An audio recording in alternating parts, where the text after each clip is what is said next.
Hello, everyone. Ohio gozaimasu. Irashaimase. Welcome to Ohio Anime. It's going to be a fun one tonight. Big shows to talk about. My name is John. I'm joined, as always, by Andrea. How's it going? Good. How are you doing? Good, yeah. Well, should have Phil in here soon, but I just want to take a note. My mic worked right away. Yes, I can hear you. I have no technical difficulties. So you know what? If the rest of the show goes to shit, I started off hot. I just wanted to be noted. That's, yep. Mm-hmm. Very good. That's excellent. Perfect. It's boding well for the rest of the show. Yes, hopefully. I did also just see a text from Phil that he'll be on in a second. Okay. So. Cool. Oh, yeah.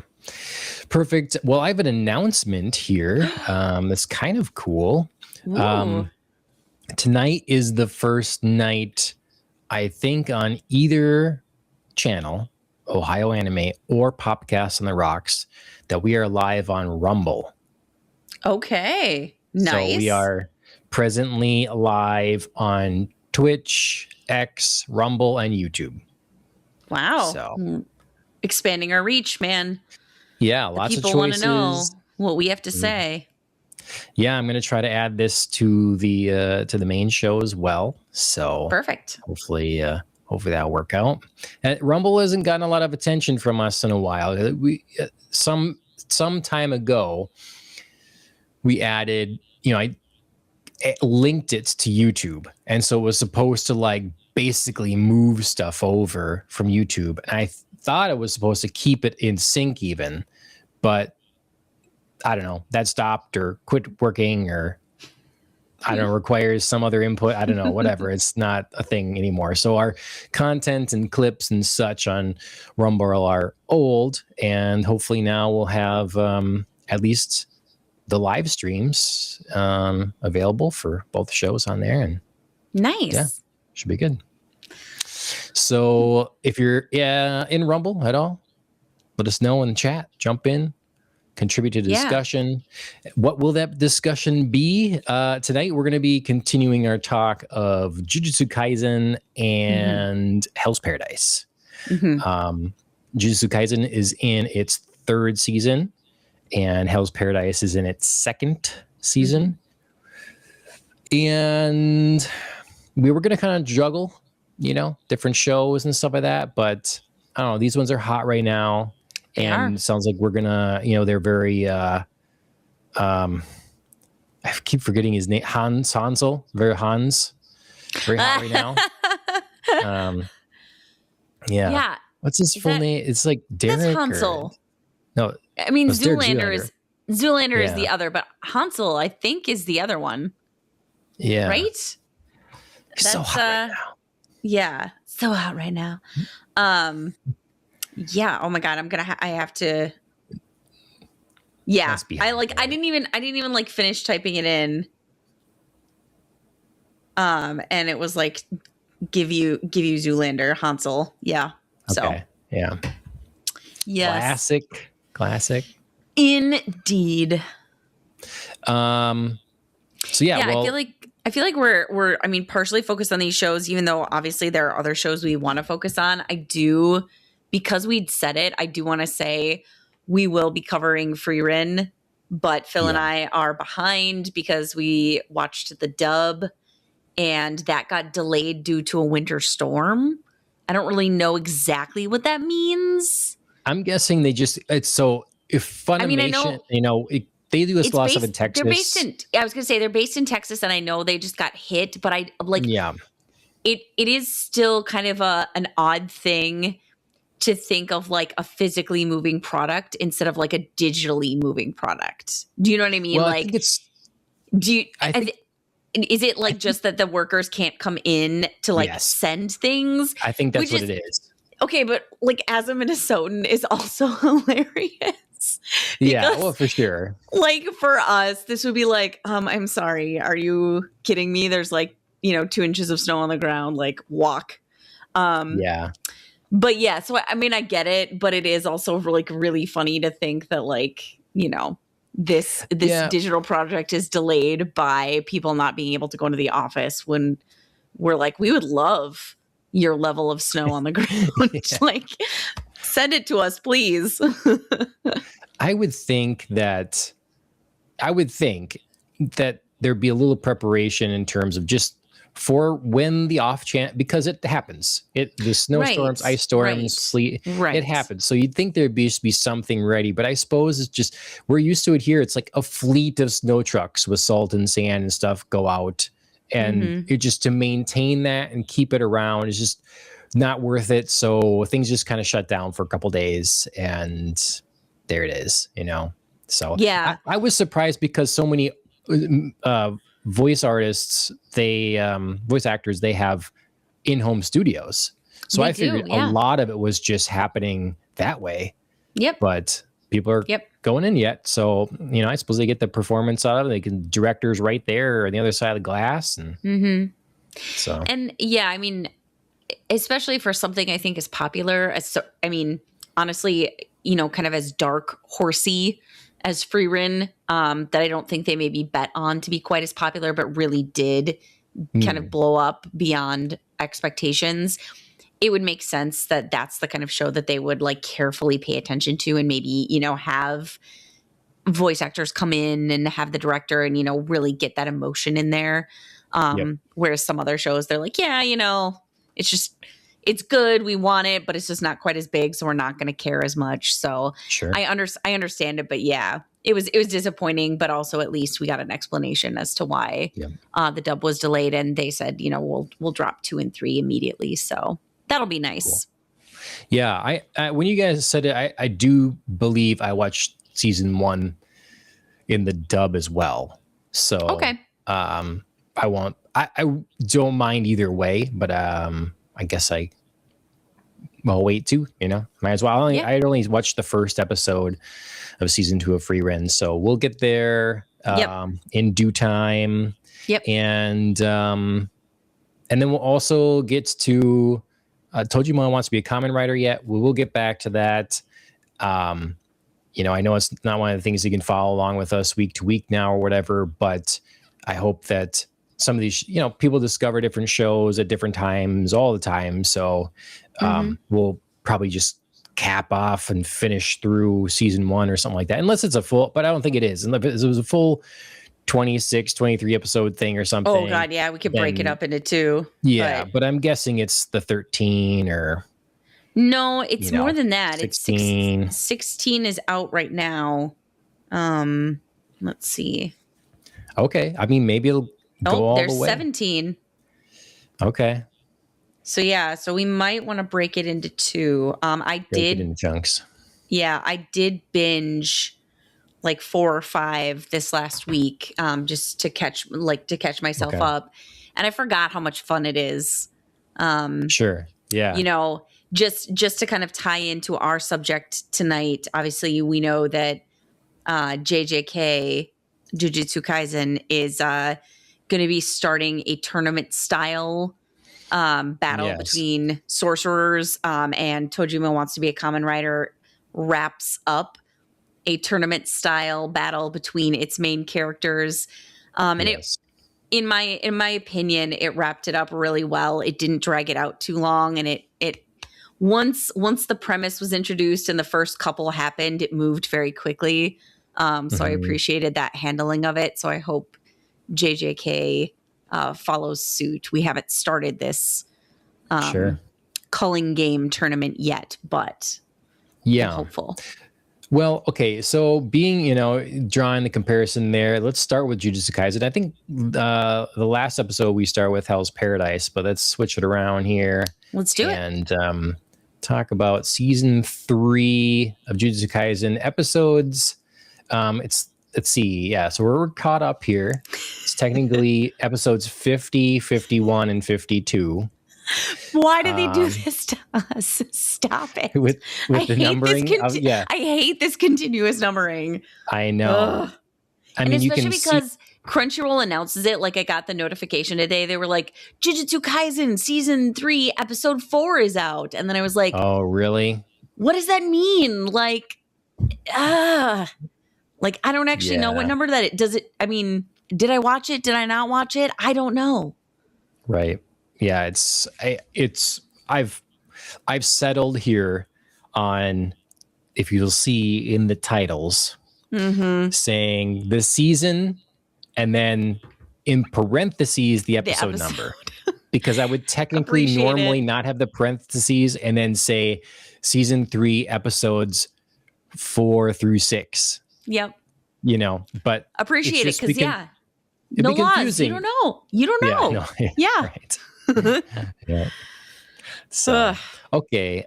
Well, the first episode we're going to talk about, then episode 50, I'll get something up here so people can look at, is because we were talking about, a couple weeks ago about what are the rules to the game and this sort of thing. And we basically had an info dump episode. I hated it. John, I'm going to start off strong. I hated this episode so much. It was so boring. It was so much exposition. All the news was delivered like very even keel. You know what I mean? Like nobody got excited about stuff. Nobody was like, oh, shocking. And it was just like information, more information. Here's a little bit more information. Oh, like I forgot about this other thing, information. Right. I hated it. And I also hated visually the way this information was presented. When they finally got to the rules and they slowed down and they were like, here are like the 8 whatever rules of the culling game. They did it like vertical, horizontal, like over here, behind a character, in front of a character. I was like, can I read? Can you just like, so yeah, I got really frustrated at this episode. I'm with you because visually there was some cool stuff, but just the look of the room and the space and I like the idea of trying to convey information in the way that you suggest with the things in different places. But we're already taking an episode and being really clunky about the way we're delivering the information the audience needs to know. Simple. And then it's still not doing an effective job of doing that. No. Because, where are you looking? Do you have time to read each thing? Especially also when you're reading subtitles. So you're supposed to read what the people are saying to each other and read the rules that are in different places at different times.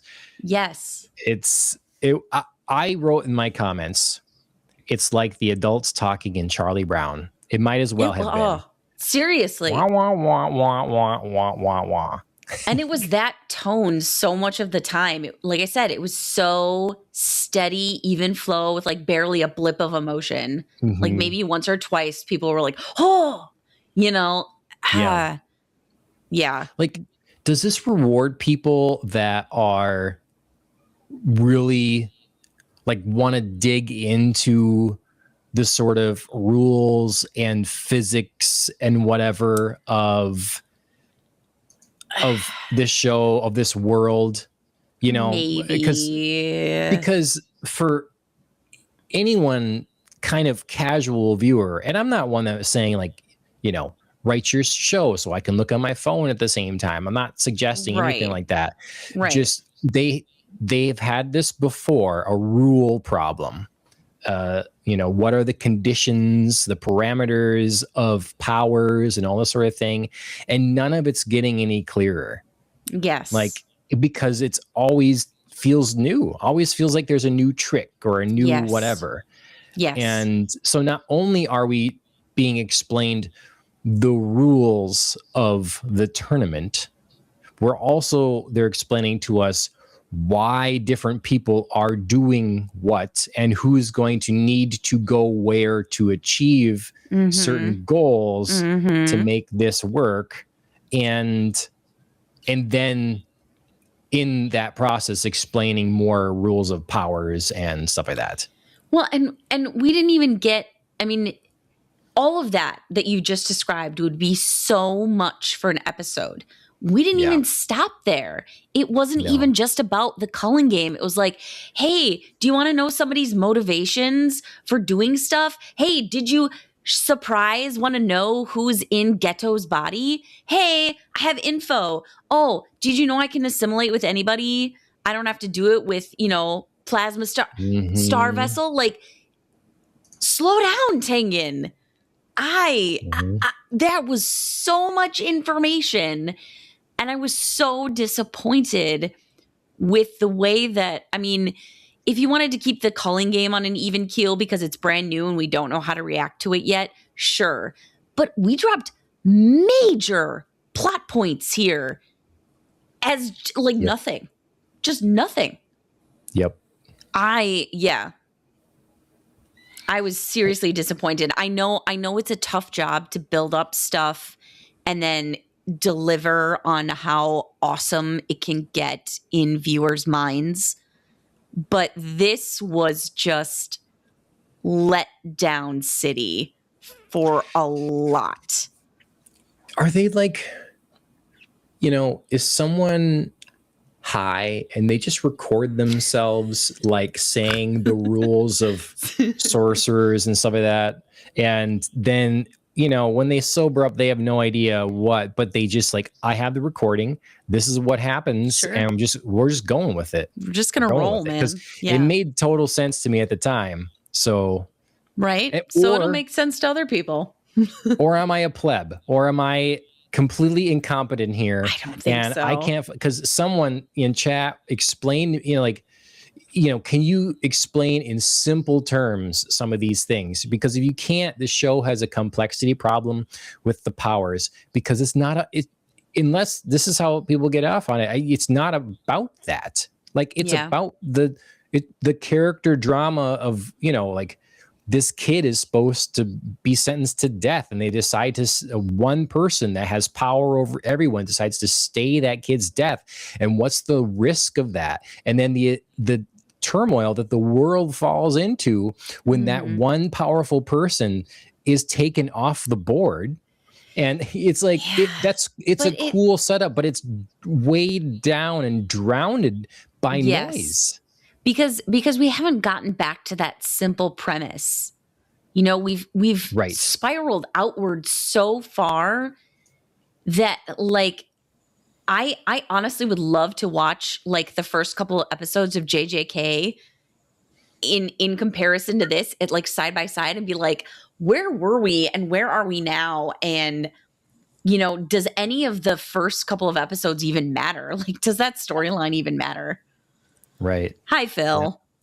Asking existential questions. So just ease it in. No worries. You're fine. Totally.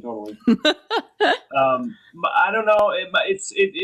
My computer's being ridiculous. It's frozen on my side, so I don't know if you can see and hear me, but we can hear you, but you're definitely like frozen in a very like lounge, chill pose. And you don't have a terrible face.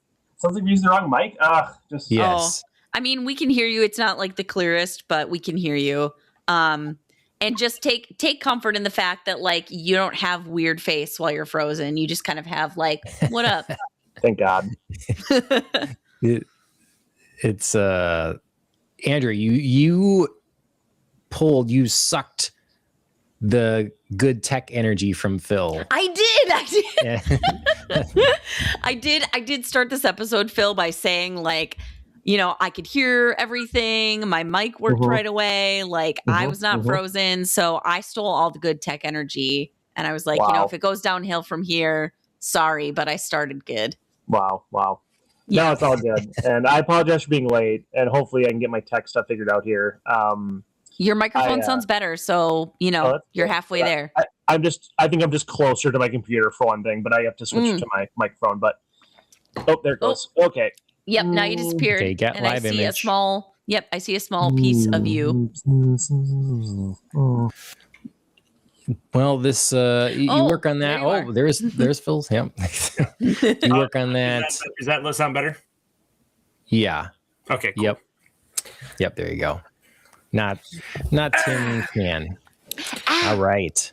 So partially my computer was being very, very slow and weirdly not booting up very quickly. And then partially I was I was just like in the middle. I'm reading my daughter's The Chronicles of Narnia, and we were in the middle of a chapter Oh, yeah. in the Voyage of the Dawn Treader. And you can't just like You can't just end it.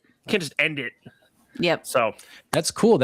I'm doing that too. Like we're just in the middle of the Lion, Witch, and Wardrobe. So perfect. Nice. It's spring is coming. Oh my gosh. What did the kids think of it?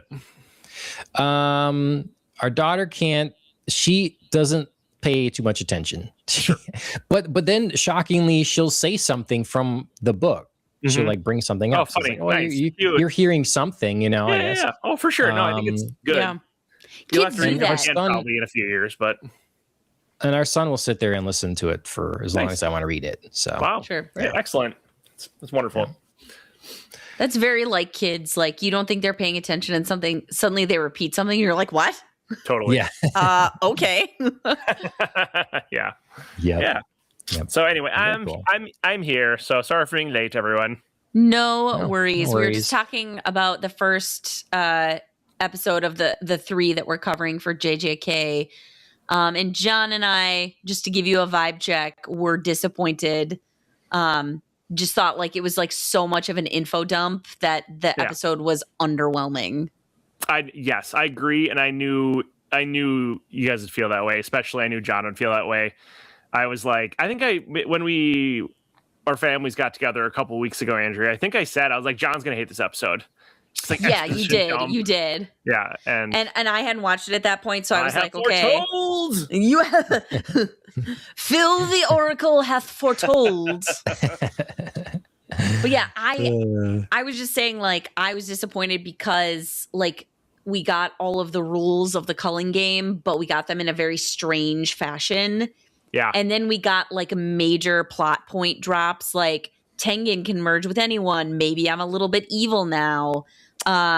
Hey, Kinjaku is the sorcerer that's taken over Geto's body. And we got it all in this very like monotone, even like info sharing. Like a news report. It was just very like, here, have this information. Without any like build up or excitement. So I was disappointed with this. It certainly was a underwhelming episode for sure. Yeah. That's not to say I feel that way about all 3 episodes that we watched, but just this one in particular felt like, yikes. Could have done some things better. Yeah. I mean, they probably were just like, we just got to get some of this information out. So let's just. But I was saying, not every episode's going to be understood a 5-star. I half understood it the way it was. That was my one of my bigger problems is like, if you're at least going to have this information dump of an episode, which also makes me concerned further about what I was expressing before is like, okay, they're going to try to like explain all this stuff. And then we're just going to jump to the tournament and fighting. So here's our little explainer. Now that's all out of the way. We can have mindless fighting for the rest of the season. Right. Yeah. I don't know. But I thought a lot of the information we were talking about how it wasn't well conveyed anyways. Sure. So a lot of it would have just went past us. Yeah. You kind of get the big points like, okay, where are you each going to go? Yeah. What are you going to do? Like that's sort of, when we see that enacted in. Yeah. I'm hopeful it'll all come together as the season goes on. You'll get more information. It'll make that episode make more sense. Like I'm guessing it won't end up being a total waste of an episode, although it maybe feels like one now. Okay. True. Somewhat. I mean, it could. I was like I said, I was disappointed. I didn't exactly have high hopes for laying out the rules of the culling game because, sure, that's not what's important, but the other stuff felt like big things that were just like dropped in without fanfare or buildup or some emotional payoff. So that really was what I was frustrated about. Yep. Fair. Yeah. We shall see. I still have a lot of faith in the creators of the show, like just generally the people working on it. So I think it'll. Yeah, and okay. Not to be too negative, but I mean the following 2 episodes definitely went up for me, so we can move on a more positive upswing. But yeah, it was tough to start that off. Yeah. So like Sure. meh. Yeah, that's fair. Yep. I am getting this. I don't know why. I like this. I like. Oh, thank you. I'm just. I don't know why exactly I'm feeling this way, but I do feel like this season is gonna just become excellent. Like, I think there's just flashes of it already. I think they're really going to be pulling out all the stops, and this season is going to be wowing some people. So we'll see. Yeah, Could be wrong. it was Vibes. just. I think it was hard coming from two very interesting episodes that I was very engaged with right off the bat, and then to kind of slam that momentum to a halt while we imparted information, and then pick it back up for the next two. It was just. I know that you want to have a balance between the fights, the excitement, the action, and the slower episodes, but it just felt so far apart that it was really difficult. Totally. Well, I think you're possibly right, Phil, that we get the next episode 51, and I'm certainly a fan getting some focus on Maki. Maki is someone that I like a lot. Fight. So yeah. So there's a lot of good stuff here. We got some emotional beats finally now with her sister. And though I don't fully understand this, it seemed like they're implying a more literal or meaningful connection between twins as Jujutsu sorcerers. Whereas that was always an interesting moment where her sister would be like, I just don't want to get better. I just don't care. I don't care about this, and you have to be the one that's a go get 'em kind of attitude or whatever. And so we get this sort of recognition that I'm somehow, as a twin, literally holding you back. And the way I take it then is when she, and I don't understand, and they didn't explain, and I was okay with that. Yeah, not having the explanation how she's used her abilities to save Maki. It's all of Maki's training through the years finally could be unleashed. Yeah, because she wasn't being held back, literally in some sense, the connection between her and the other twin in the sorcerer world. And so it was emotional and super badass, and felt like a big homage to Kill Bill. Yeah. Love the black and white with the red, with the blood splattering everywhere. It's quite good. Yeah, I love the stylized version of her fight with basically everyone. Just amazing. This is the kind of fights I'm here for, that have weight and stakes. They are cool without being overdone. And they don't drag on too long. Nothing felt so extraneous or just okay, well, it's been 5 minutes. Do the thing. So this is what I'm talking about. This episode was definitely working us on an upswing back from the other. Agreed. Yeah, I didn't realize Maki had a twin. Frankly, is that something that we knew ahead of before this episode? Yes. Has she been in the show? It's okay. It's okay that you forgot. Do you know what I mean? She's been in the show, and it's definitely been referenced before, but it's not a central focus. So I understand that was something that you could have forgotten. We haven't seen her since season one, though, right? From my memory, she might have popped up, but really, we were introduced to her more in the school battle in season 1. Exactly. And she carried a pistol. She carried a gun. Oh, okay. And Maki and her had a short battle, actually. So this is why I feel like you came in at a good time, Phil, because I was talking about I would love to see the first couple episodes of season 1 of JJK and contrast with where we are now, because it just feels like almost totally different shows. It does, yeah. It's just so different, and where the premise of the first season was and where we are now feel miles apart. Yeah. It really does. Yeah, I mean, it's definitely it's escalated quickly. Yeah. Got my oh, there you Maki. go. Oh, cool. Yeah. figure. That's a good one. Cool pose. I definitely in the I don't know if it's the first or the second episode of this season.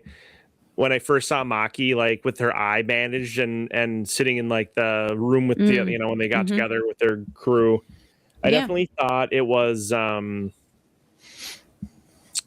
Nobara at first. So I was like, oh, she did survive, but then I was like, no, that's Maki. And then I believe we don't know if she survived still at this point. Yeah, I feel like she died. Dead. Yeah. I mean, Phil's right. Who did? Who suggested that? The show pretty Megami. strongly. Yeah, the show pretty strongly suggested that she died. But I would say that we haven't seen her. We haven't seen bodies. We haven't, said for certain. So I'm open to the fact that she could be alive. But why would they have that healer who may be able to save her at the end of? I mean, they have him. It's just like the show also very strongly suggested that like she was dead. I believe it.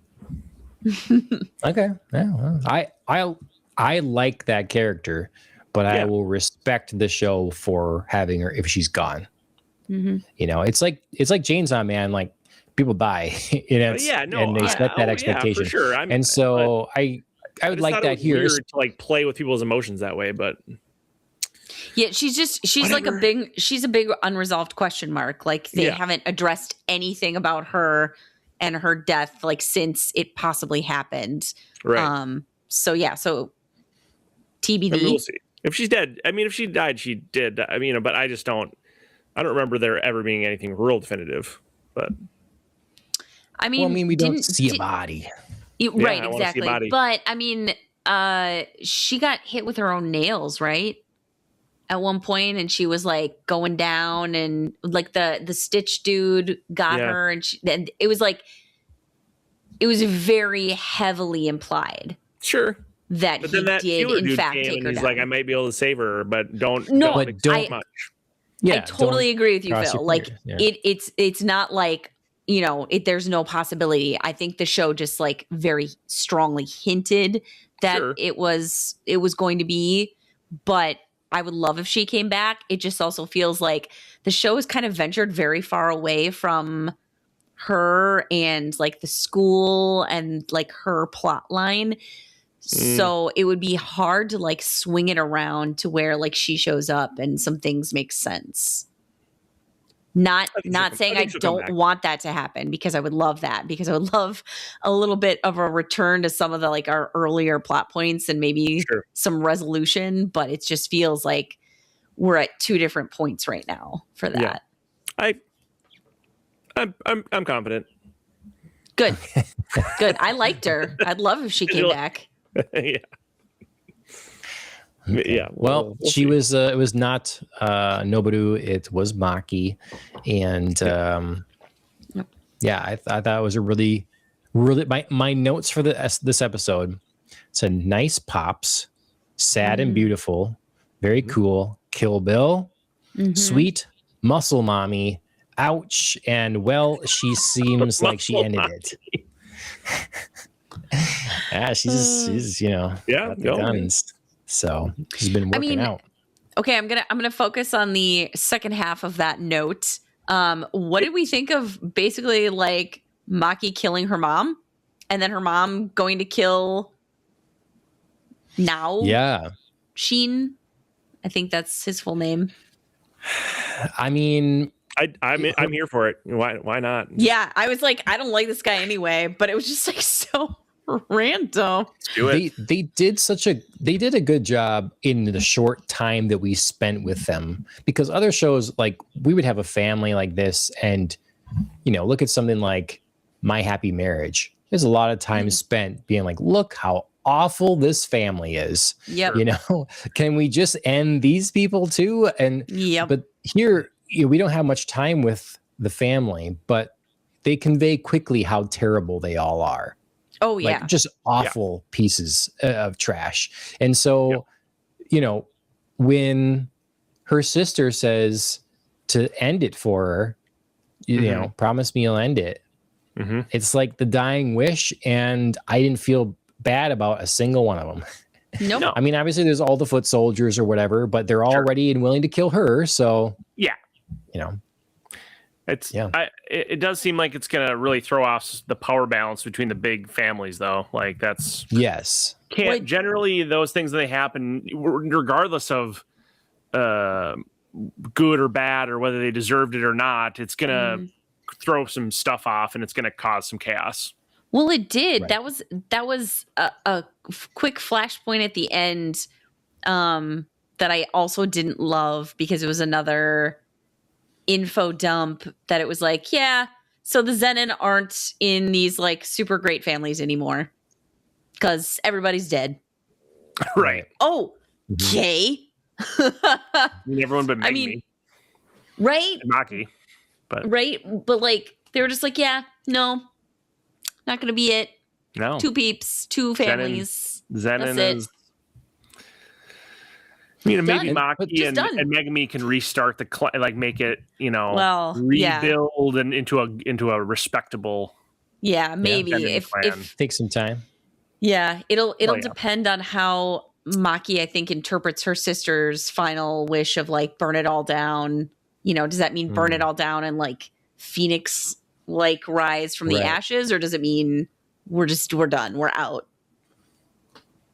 I think she meant kill everyone, but I don't think she meant like kill Megumi. No, I just mean how Maki interprets her sisters. I agree with you. I Oh. think my meant like take out all these like evil SOBs. Right. But Just be done. right, and just be done. But will Maki be like, okay, I took them all out.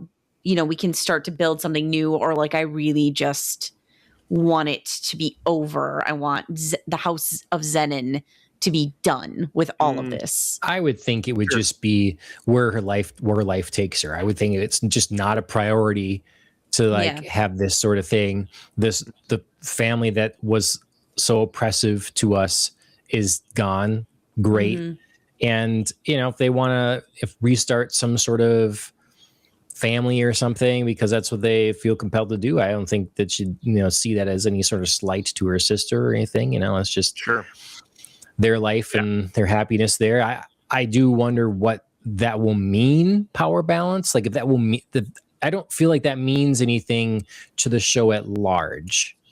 Like the whole thing is like these two people, basically Maki has Megumi's dad's abilities is what I'm understanding. Yeah. They're like, Right. And we would have been led to believe that Megumi would be the one that has this ability, but maybe his path is going to go a different route now Mhm. because they really valued his genetics and his, so I don't know. I mean, like, will the power balance be any different? The most powerful ones potentially there are left. And what is that? Like, is the drug trade, like now the territory that the Zenin family controlled and the drug trade is up, or up I for don't know. grabs? I just feel like it matters somehow because it like I don't really understand why these families like I don't understand why it matters. It's almost like they're like crime families, like big like mafia families kind of, but they're like all jujutsu sorcerers, so they're all like good guys kind of. Yeah, but they've been worried about who can take out who, and the different people's powers can negate others and sort of. So they're always like trying to craft their lineage and breed these specific abilities, and that's what they live. And so, like, if they're like, well, if we give up this, that's the big thing we found in this with the father here is I wasn't selected as head of Zenin clan because you two don't have the desirable powers that, my brother or whoever else has. And so, that's what it's all about. Well, now the powers are preserved, but the rest of the like corrupt family is gone. Right. Mm-hmm. I don't know. I mean, quick, and then, I mean, Phil, absolutely, whatever you want to say. I just want to say first, F all the way off to the dad for feel and the mom for feeling that Yeah. way about their kids. Like, Yeah. ew, Yeah. ew, as a parent, like highly offended. Yeah. Second, I think, it's Jujutsu is all about balance. So if whatever powers that be feel the balance is off because the Zenin clan is gone, then something is going to have to happen to rebalance. I mean, this episode talked about twins, and they were like, Jujutsu can't really make sense of twins because of like the way that things react. And there are two bodies having identical things happen to them. And the balance is like thrown off because there's two of essentially the same exact soul. Mhm. So I think there's going to be some sort of, examination of, can these two families that are left coexist, or do we need to bring back Zenin somehow, or another family to make this balance like all work with everything? Do you know what I'm trying to say? Yeah, maybe Because everything is about like balancing out, and there has to be like light, dark, good, evil, Sure. power and not power. Everything has to kind of like even out on the scales. If Zenin House falling doesn't really make a ripple in all of that, then I don't think anything further needs to happen. If they feel like, whatever powers that be or HQ feel like the power balance is off, then they'll address it somehow. Episode 54 is going to be one big information dump on how the families and their power structures interact with one another. And Thank you for the forewarning. All I was gonna say. I mean, that could very well be Andrew. All I was gonna say. What was I gonna say?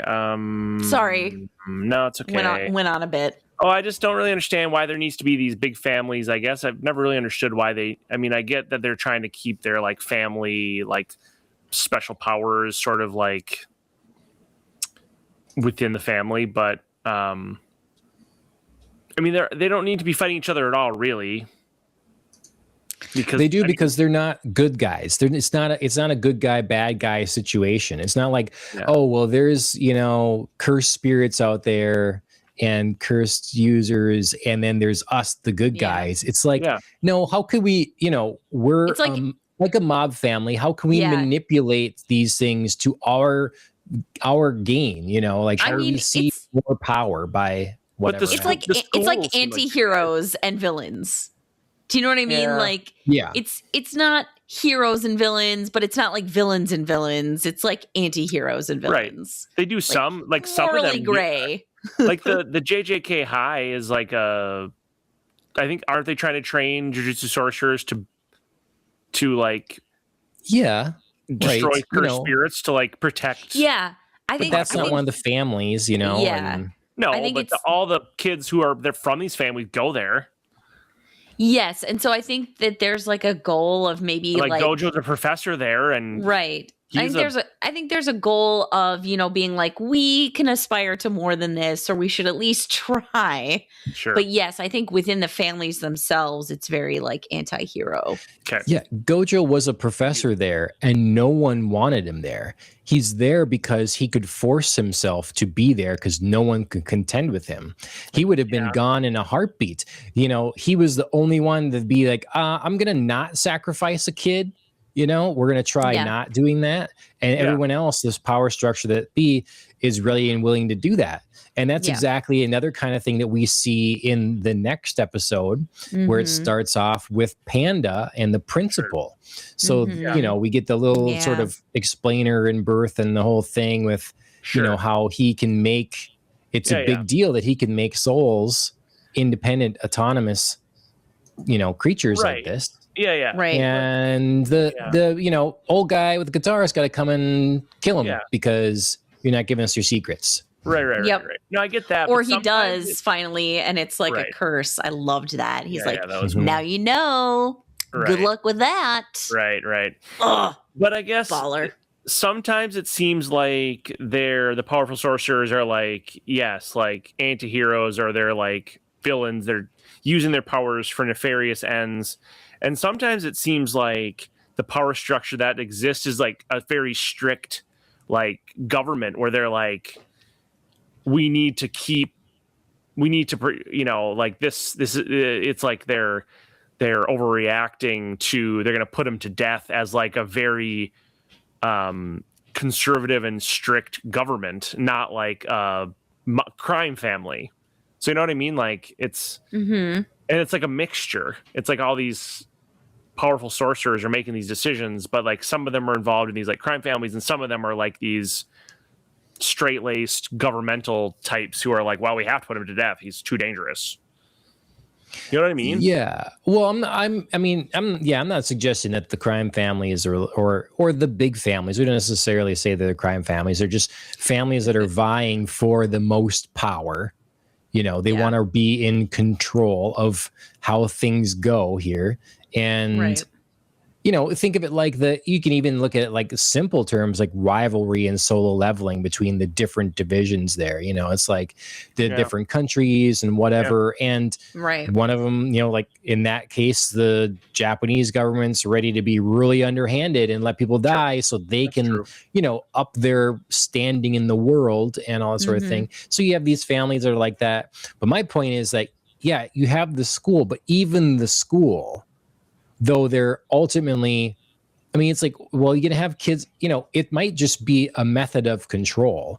Like you're going to have kids, think of them like mutants, like an X-Men or something. They can either run around out there and play with their powers and cause all kinds of chaos, or if we harness that and we control it, we make sure that they do the things we want. Right. If they think they're doing good.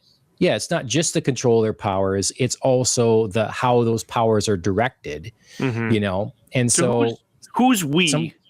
Who's we in that? Like when you're everybody who approved or like helped found JJK High. You know what I mean? Like, so who are those people? But so we don't know fully because are some of them part of these families. Yes, I think so. And then there's like HQ headquarters or whatever that like we don't fully understand who they are yet. We've seen some of their like enforcers, but we haven't seen exactly who these people are. Okay. And I think like Jujutsu High was founded but with people with many different aims.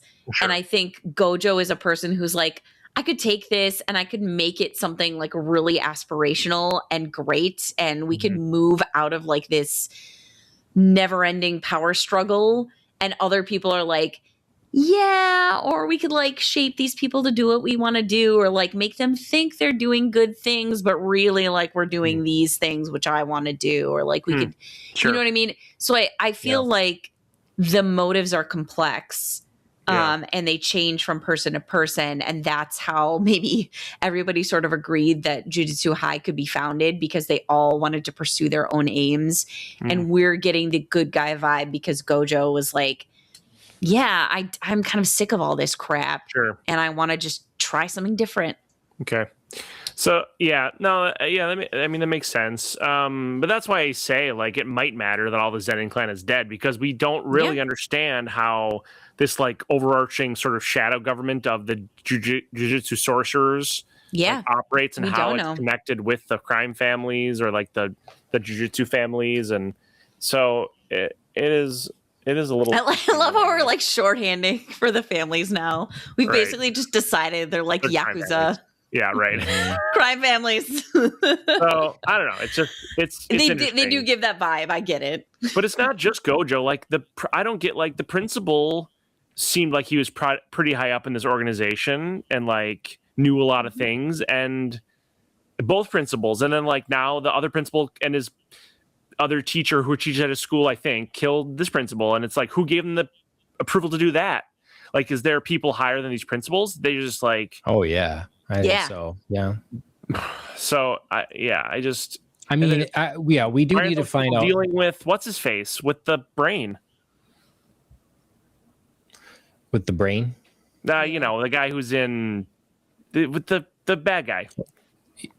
Ghetto? Ghetto. Yeah, well, the guy who's in Ghetto. Yeah. The brain that's in Ghetto. Yeah.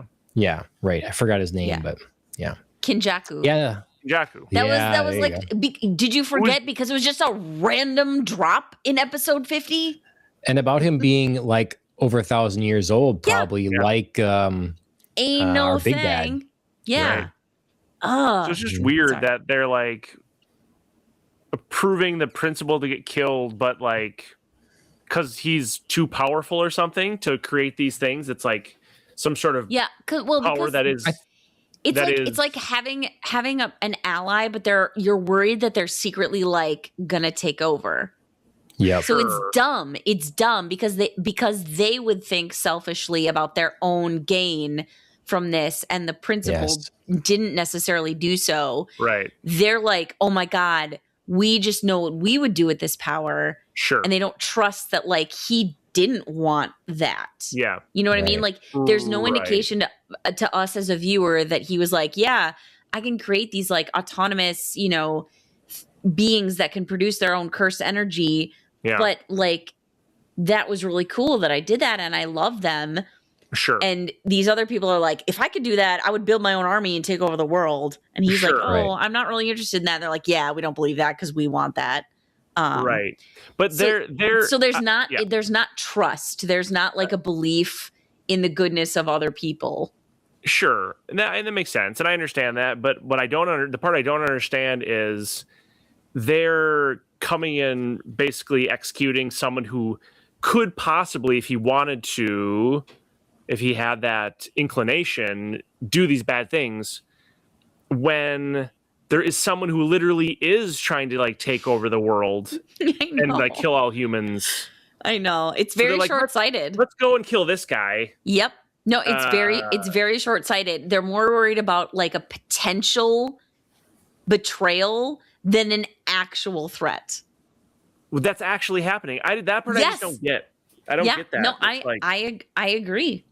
I agree. Weird. It is weird priorities. Threat, like Kenjaku, wouldn't you want to use as many powerful other, like you use his? They're it's like they're worried about the outcome before the battle. Like after. But say they assume that Yaga could create like an army and they could defeat Kenjaku, because he can create these autonomous beings. And then they're worried about like afterwards, he would be like, cool, I created this whole army. We defeated the actual bad guy. Now I rule everything. And it's like, you have to go through the actual battle and defeat Kenjaku first. Right. And then worry about betrayal. And Yaga's like not evil. Right. But they don't. Let's liken this to AI. It's like, well, we gotta. They just assume he's not going to do things with good intention. Sure, but he has a track record of being a good like person. I know. Sorcerer. I know, but they just assume because they themselves would worry that this is what they would do. So they're just like preemptively cutting off this threat when it's like, this could be a really valuable asset if you just had a little bit of trust. I think it's less than they see it as a threat, like directly, and more as, well, we don't control this power. So whether that is a threat to our power or just like, look, if you crave power, you're going to let someone else be around here that has all this and you're not going to share the secret. Aren't you on the same side? You're not going to share how this is done with us. And so it's like, you either tell us or you're gone because we will have this power, not you by yourself. He shared it now. And he seemed to think like by sharing it, he was basically condemning this old guy, I cannot remember his name, apologies, to die. So he's like, you either now share it or you die. But if you share it, you're probably going to be dead anyway. Yeah, let's see what happens there. Weird. Okay, well that sucked because I really liked that guy, but yeah, I did too. I really liked the old principal too. With his electric guitar, damn. I know it was disappointing to see him come after Yaga. I'm not happy with that. I mean, that's obviously the show is just following the manga, but I don't know. I agree. You just can't handle the people that are all these gray people. No, that's fine. No, that's fine. It's just when the motivations don't make a lot of sense to me. I mean, I guess there may be. That's because you're a good, kind-hearted, innocent person, Phil. That's why. You're not. I don't crave power. Yeah. You're just like, you don't run these Little birds braid Phil's beard in the morning and, help get him dressed for school. Like a Disney prince, basically, Yeah. Exactly. No, I mean, I get it. It is disappointing when you have a character that you like and they do something and you're like, oh, no. Yeah. Like, that's not what I wanted. I thought you were better than that. Yeah. Yeah. Oh well, all right, we can move on. Also, I mean, I know Panda is one of your top characters, and it's hard to see Panda being so devastated. Yeah, it was by Yaga's passing. So I thought his and Yuji's fight though was hilarious. Yes, this is like a high note of these 3 episodes. Yep. That fight was so freaking funny. Yeah. I loved all the little like pop, pew, and like Panda's overreactions. He was such a good actor in that fight until the end when he actually had to say words and you were like, shh. Yep. Less is more. But physically, they both sold that like very fake fight. Yep. And I loved it so much. That was awesome. If JJK wants to do this type of fights, I'm in. Yeah. That was the remainder of this episode is, so we saw, before Maki was heading to get weapons, they'd emptied out the vault, all that sort of thing. So it's gone. Yep. That was one of the missions. Now we have Itadori and Megumi going to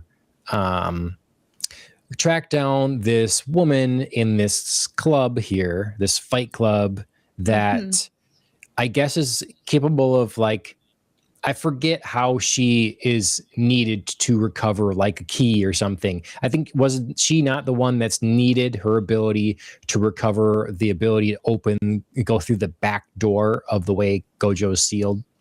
She like teleport or find something like that. So they're trying to recruit her.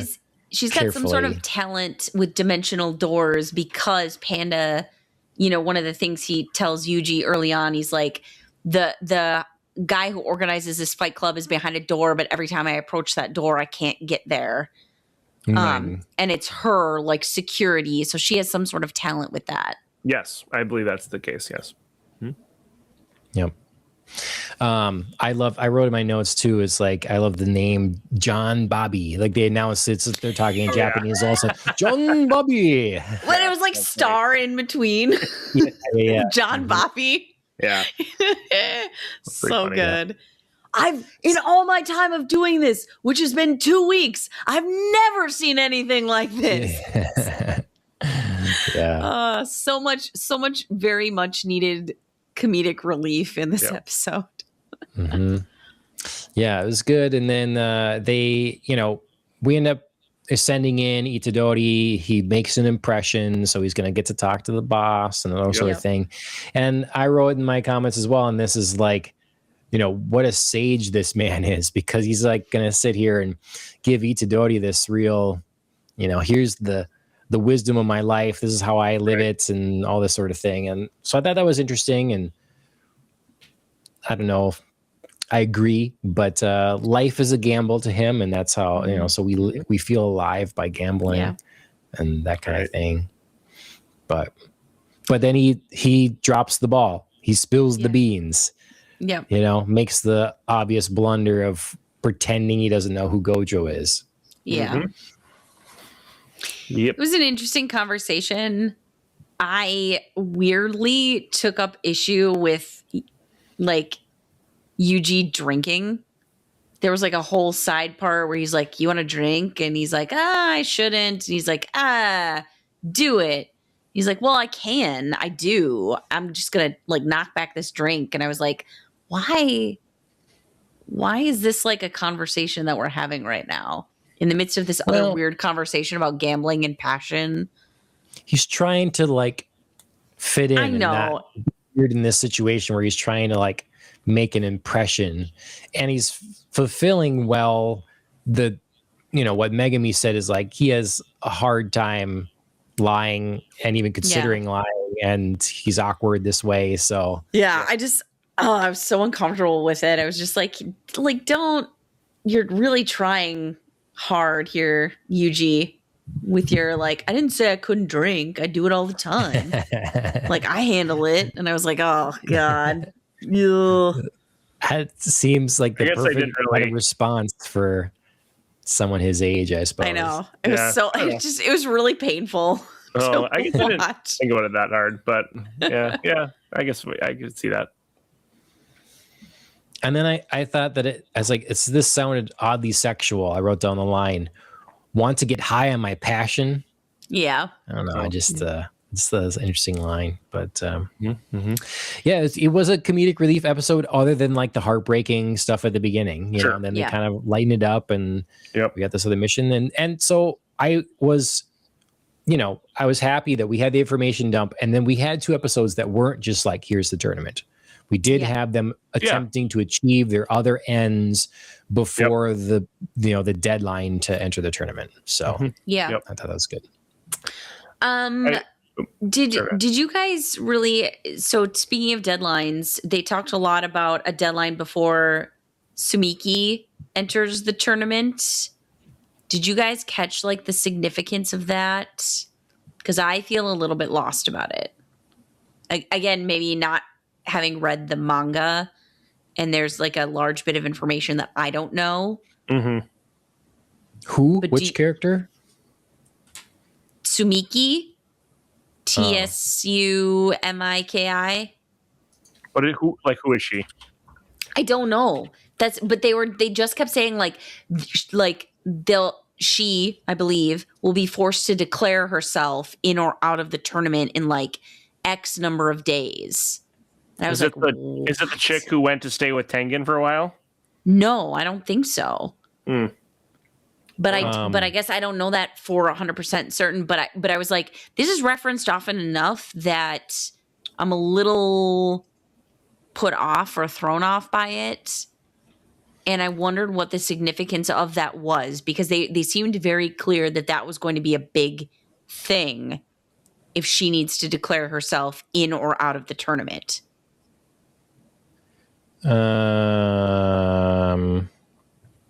And I mean, it wasn't just once. It was like, and it wasn't 20 times. It was maybe 3-4 times. I don't know that we're supposed to know. I just looked up who she is, and I don't want to say it because it's a spoiler, but I don't know that we're supposed to know yet. Okay. I don't know that she's been like fully introduced. Yeah, Okay. I think so too. I wanted to know kind of, again, as someone who hasn't read the manga, was that like something I forgot and I need to remember, or is it something that's like coming yet? Because I think it's something coming yet. Because when I looked it up, I didn't know. I mean, I understand who she is now, but I didn't like. Okay. I don't remember hearing about her before. Just checking. Like I said, they mentioned it 3 or 4 times, and it just seemed like a big deal. Which seemed also interesting that somebody could declare themselves in or out, and they weren't just automatically thrown in. Interesting. Yeah. Well, there's definitely, again, lots of confusion around the rules still, and hopefully, I guess either won't matter if it's clarified, or we'll get some more clarification. And all will be revealed in future. due time. Yeah.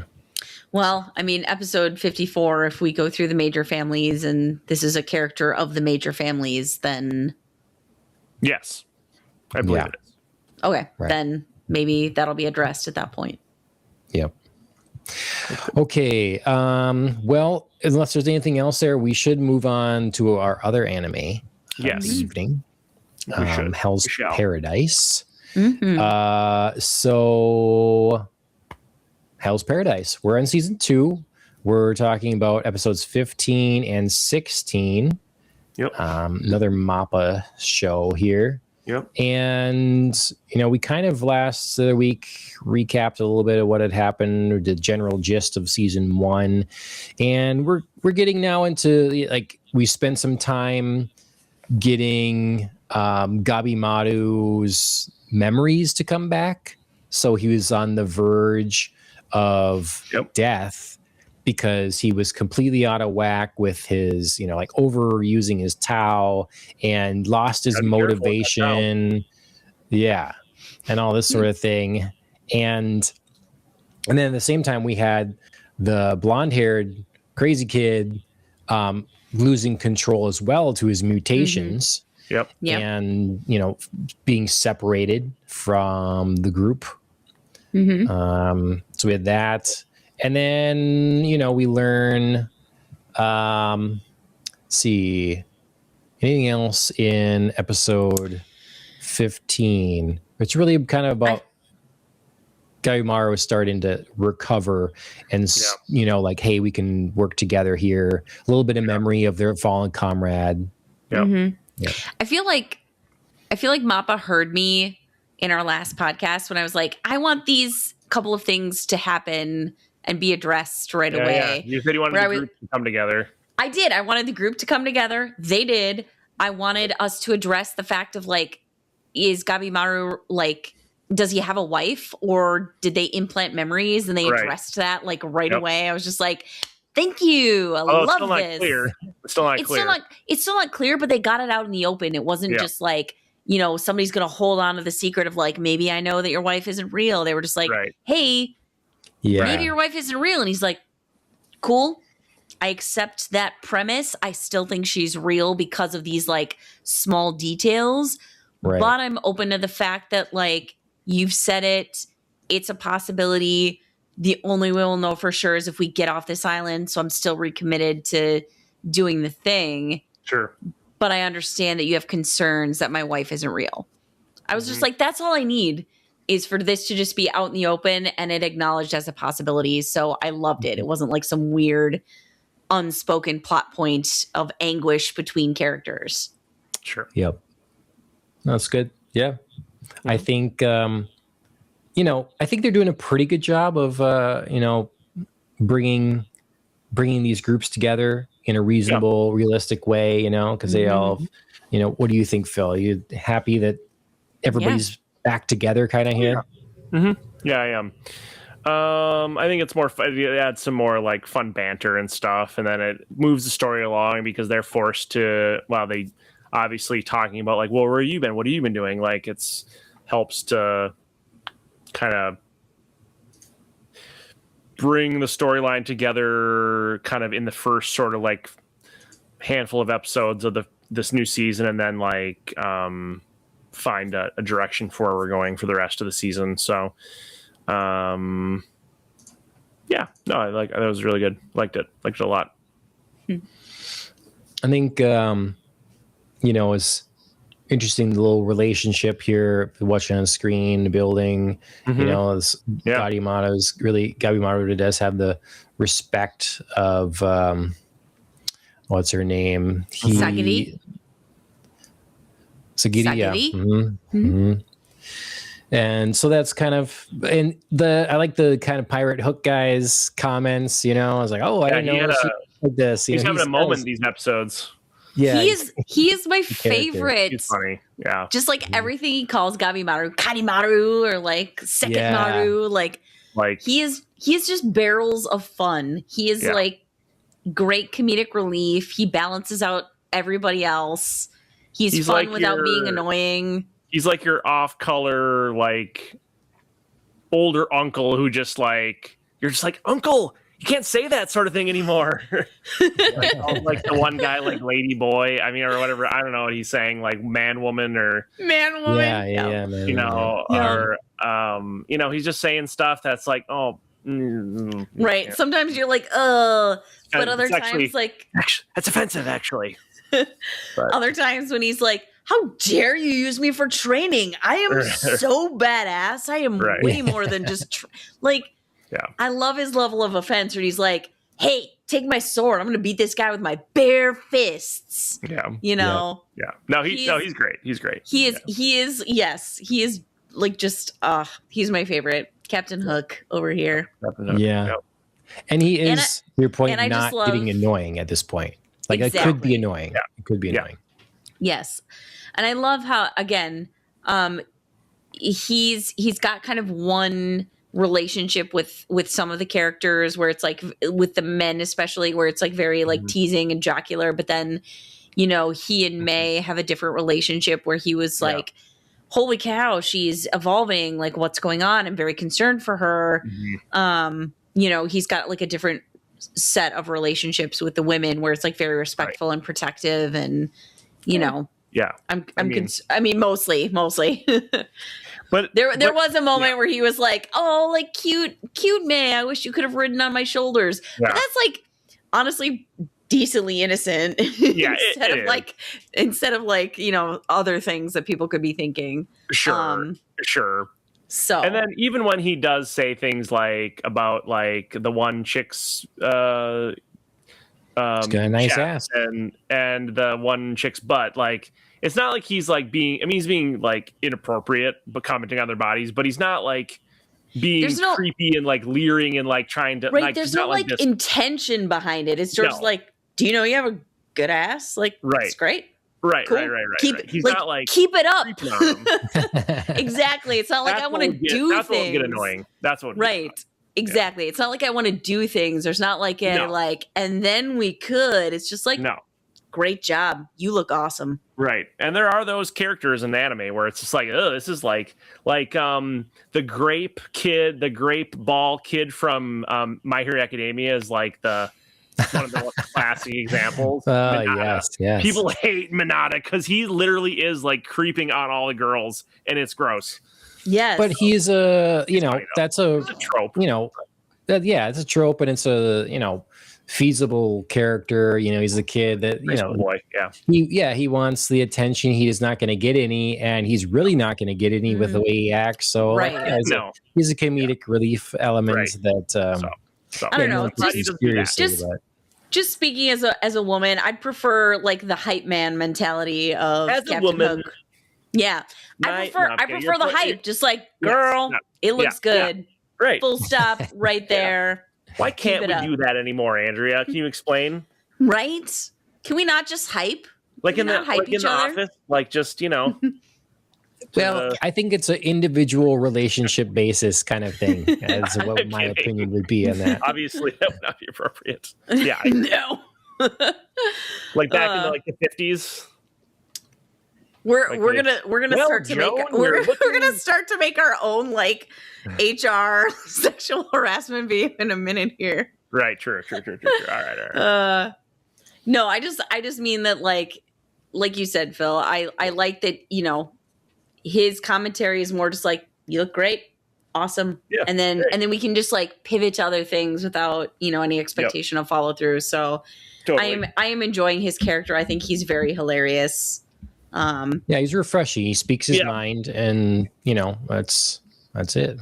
Yep. And I think he also speaks some harsh but needed truths. Sure.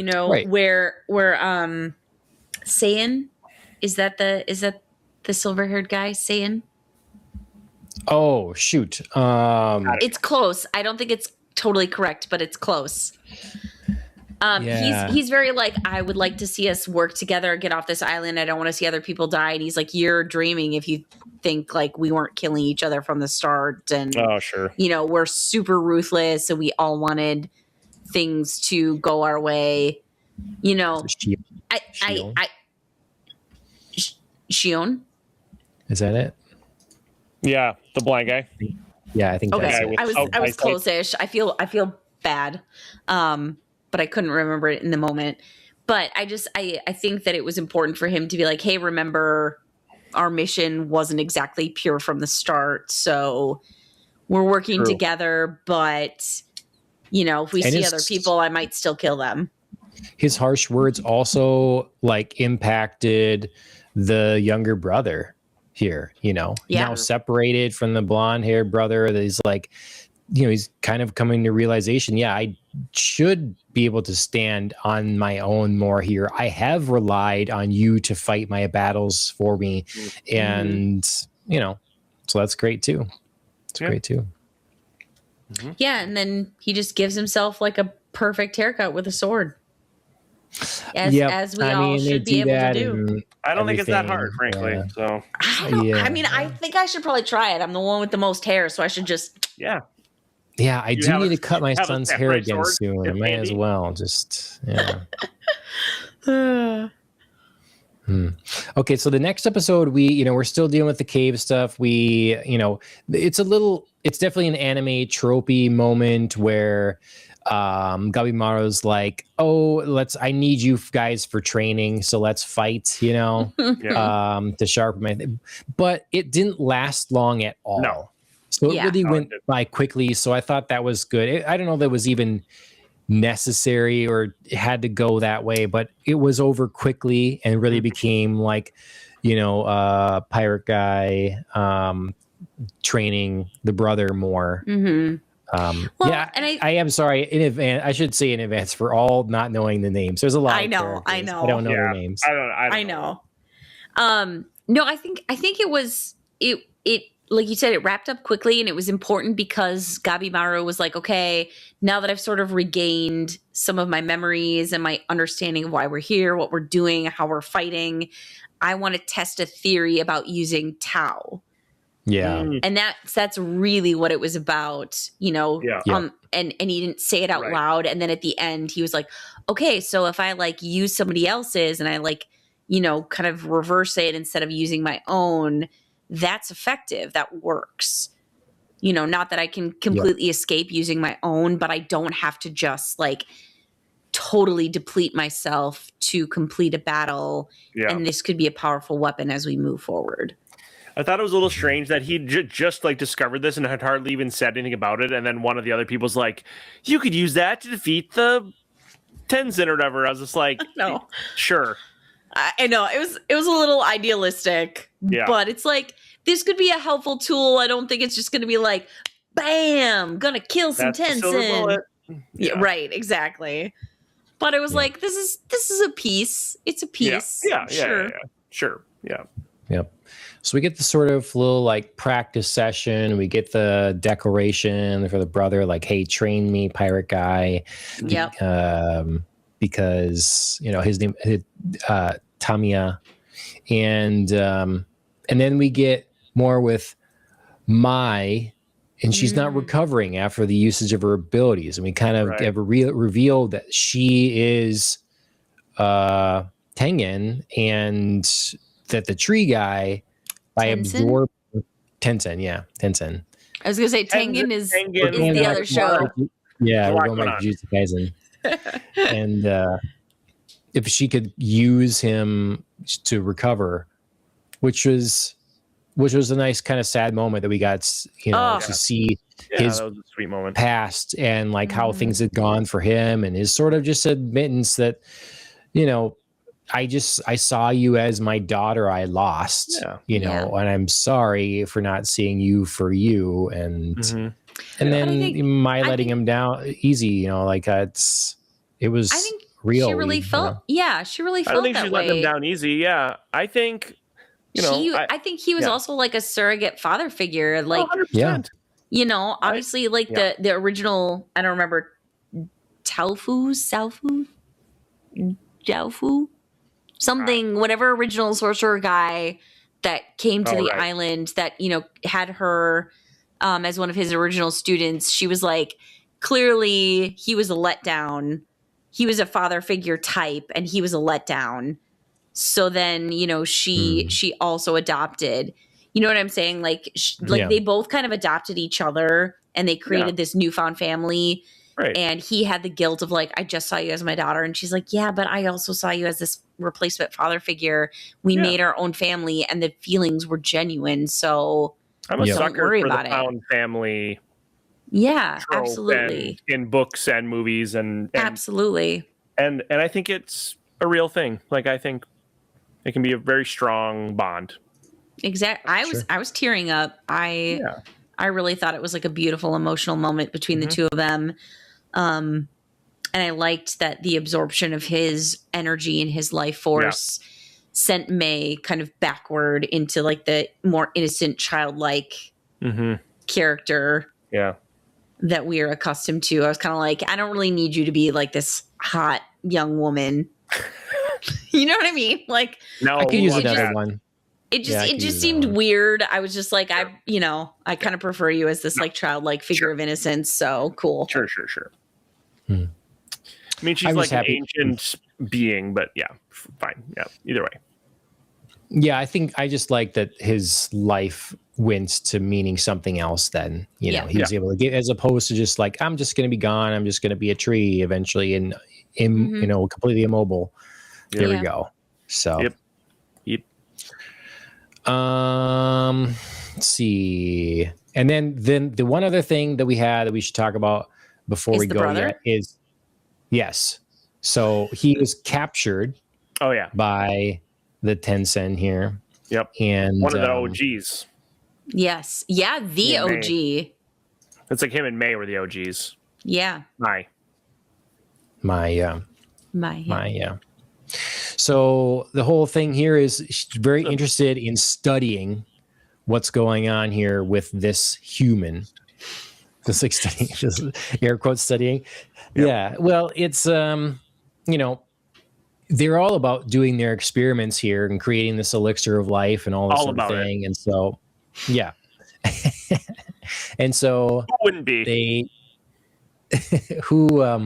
So they're gonna, you know, they've never encountered a human like this. It's very intriguing to them. This can regenerate. It's been able to, So Boku, I mean, he's clearly something different, you know. Yeah. Oh, he's different.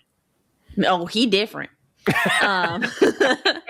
but for real, I mean, he's clearly like not of like the three classes of kind of servant. He's like a new or lower beings, and he's not Tenzin, but like what is he? So, you know, what are we gonna do with him?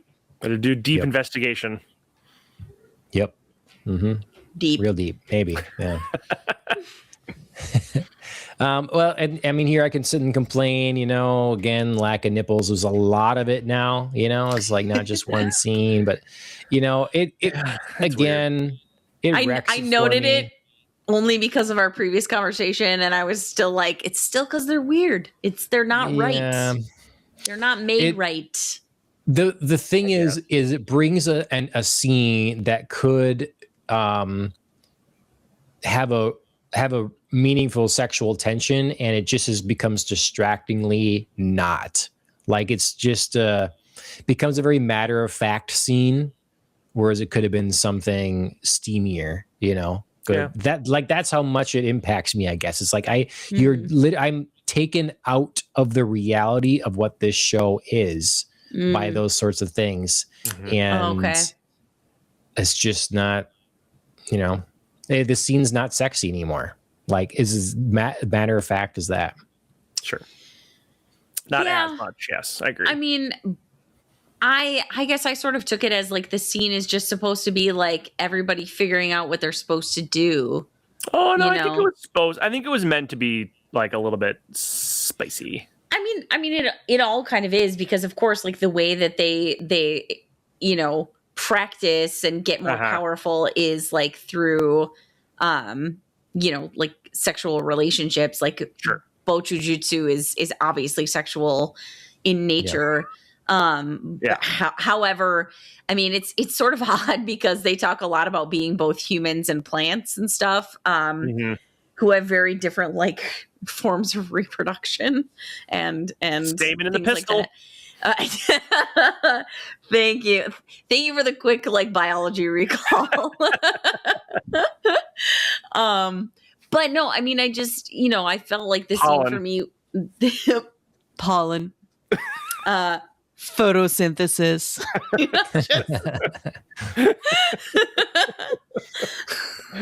chlorophyll. You're welcome. But the scene to me was just a lot was less about like sex and like, you know, some sort of romantic or sensual pleasure, and just more about like, so what is this brother gonna do? Like what are his options, and is he going to take the, you know, option of like, we'll do this so I can live a little bit longer, or is he going to be like, no, you just can't. So yeah, it was for me, it was just more about like choices and the, what are your necessary evils and how long do you play along with something before, you know, you're part of the thing, instead of like doing it just so that you can survive to the next thing. Sure. You know, so what is your like point of surrender to save yourself? Yeah, it's more complicated than something, you know. It can be both things, but yeah.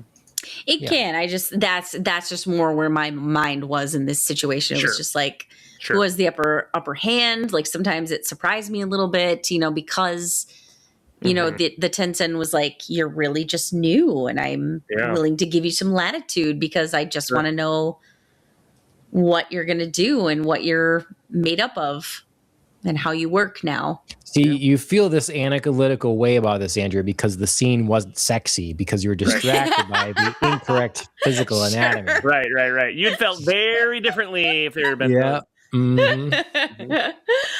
It's like such a ripple effect. Changes the whole show. The nipple effect. Oh my. Yeah, the nipple effect. There it is. Oh there it is. no. Yeah. I'm forever going to be on the internet saying that now. The nipple effect. Yeah. I don't know. It would have been one of those things like I would have rather just like have some loosely draped clothes on the person. Sure. Yeah, I could agree with you on that. Do you know what I mean? Like I could get it. Honestly, would have been more interesting to be a little more suggestive. Yeah, sure. I don't know. It's whatever, you know. It's just a shame to me that a show that is rated for an older audience or whatever is not allowed to like do normal stuff, you know. And it's just because it's the way it's written as well. Like it's different, you know. It's in movies. I think all the time of Batman Forever, and Nicole Kidman. She knows Batman's at the door. She suspects, and so she gets out of bed. She grabs her whole bed sheet to cover herself and walk to the door and stuff like that. It's like, what is this? No, they do it all the time in things. It's unrealistic situations or scenarios just so they can meet a content guideline, which I understand. But this is written a certain way, drawn a certain way, and then due to it broadcasting on Japanese television has to meet a certain standard and can't do these things. And so you get other shows like, oh, we'll be in the shower. Well, then we just add steam. Some shows would just be like, here's a bright light for no reason over a certain spot. They all come up with their certain ways to like make it work. Yeah. And I honestly would probably prefer, like, let's have the humidity in the plant. It's like all the plants here in like a greenhouse. Let's have the steam of that covering things as opposed to.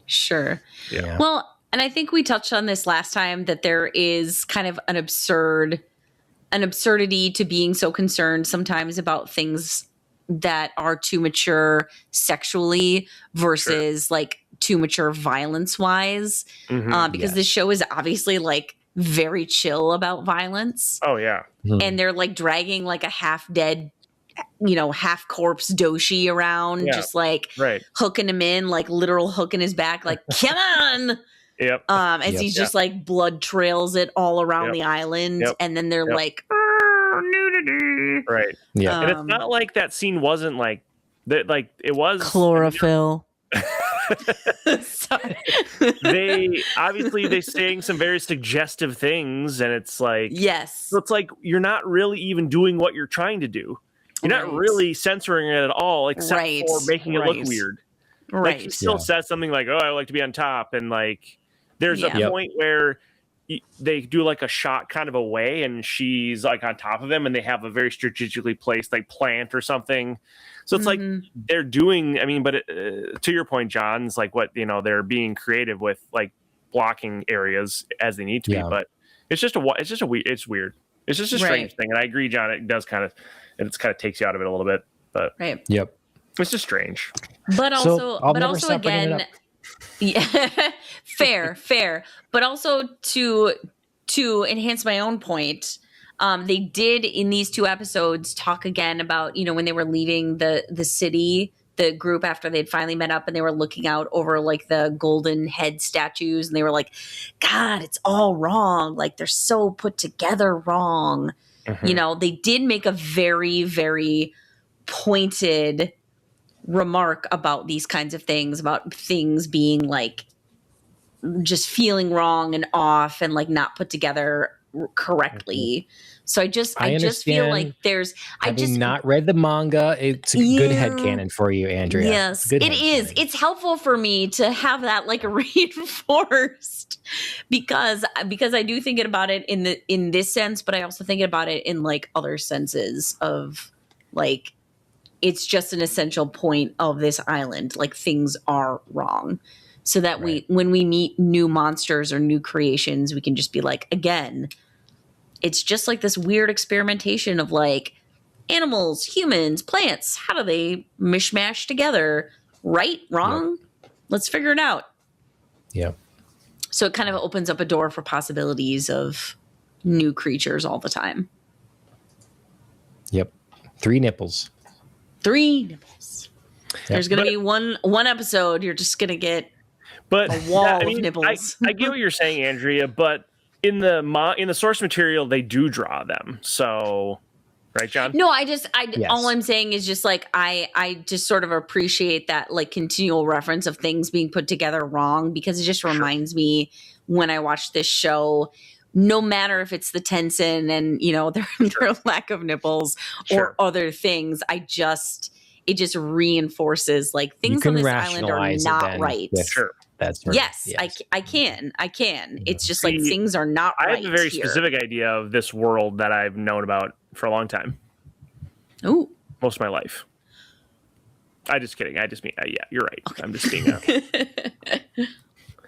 being a jerk. Okay. Well, and I like, just to wrap it up, I liked, we obviously spent a lot of time of things happening on the island and moving plot points forward, which I appreciated because I specifically called them out. But I love that we, at the very end, this was a great stopping point because it was like, hey, just as a reminder, these other peeps are coming in. Yep. And, right. That was cool. Yeah. May was like, oh, big energy, very powerful, just got here. Oh, shit. And they were a larger party than I had expected. There was a really huge dude, too, I think, that you just briefly saw. Yep. So yeah, I wasn't sure what I'd been thinking after, the first episode when they were like, we're going to send people back there. But it was more people. Forgot about that. There was more people than I expected. So that'll be interesting. Yep. What the shogunate wants, the shogunate gets, y'all. Clearly. So. Mm-hmm. As they say. Yeah. They do. Actually, maybe no one's ever said that before. Mm-hmm. They say well, maybe you are the shogunate and now you've said it. Maybe. Well, thank you everybody for joining me to talk about these shows here. Mm-hmm. Appreciate it.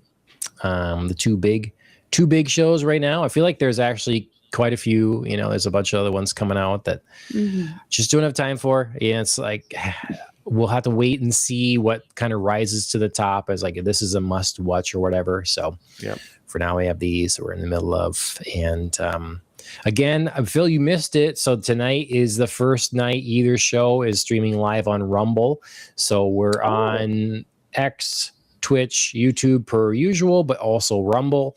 We have content over there, but like that upload process or whatever had stopped syncing a long time ago. So now on Rumble should get anyways the live streams for both shows. So wherever you want to find us, you can find us in those, all the streaming places, most of them. So Twitch and X and Rumble, you're going to find us just under Popcast on the Rocks, the name of the main show. And on YouTube, you can see us live streaming and our video content on the name of this show, Ohio Anime. So YouTube's where it's segmented. And otherwise, Popcast on the Rocks for podcast directories, Apple Podcasts, Spotify, and a number of others. So anywhere you are, like, share, comment, all that sort of thing. We are monetized on Rumble. You can I don't know what the regulations are on that, but it's like the entry is low. So you can subscribe there. You can donate. Same through Spotify. You can donate there if you want. Then that would be a means to us like upgraded cameras or just paying for Restream. I'm charged every month to use Restream here. That is what allows us to stream to multiple places simultaneously, that kind of thing. So if you choose to support that way, you can. Otherwise, you check out our friends, Killing the Flower. They wrote our theme song for the main show for Popcast on the Rocks, and they're on music streaming services and YouTube. Trackmouse 34. That's Mike. He does racing content on Instagram and on YouTube. And Peter J. Gilbertson, his books are on Amazon. And on YouTube, I'll be, linking people's stuff below. So if you don't remember that, you can click on it or search for it that way. And otherwise, next week should be the regular Popcast on the Rocks episode. I think we're going to be talking about... I'm in the middle. Clues, Andrea. I'm in the middle of Fallout, so Fallout season 2. I can talk that. And then, so we have to figure out how far we want to be along in that, and then I could be halfway. Okay, I don't know what that is. How many episodes is halfway? I mean, first season was 8 episodes, so if this season is 8 episodes, I think it's 2 more episodes, maybe. So 10. Okay. So, I mean, I think I could swing. Is 5 out? I don't know. I'm not that far. Yeah, not up on it, but yeah, we're 4 episodes in or something like that, I think. Okay. And then we also need to be talking about the Game of Thrones spinoff, which I have not begun yet, but I think there's 2 episodes, probably a third one out tomorrow night. So look forward to those things. You watched the first 2? Okay. I've watched the first one, so I could watch the first 2. Oh, well, not really a spoiler, but I guess warning. I hear there's not censorship in episode 2. You get big old penis in your face, so get ready for that. Be prepared. Right. Stamen pistol. So yeah, look forward to those things. Stamen actually is the male anatomy of the flower, so you nailed it. I mean, I did, but then I felt like I had to throw in the other for balance. Tau. Yeah, right. So all those sort of things coming. Like, share, subscribe. Thank you guys for making this work tonight, and we'll see everybody later. Sounds good. We'll see ya.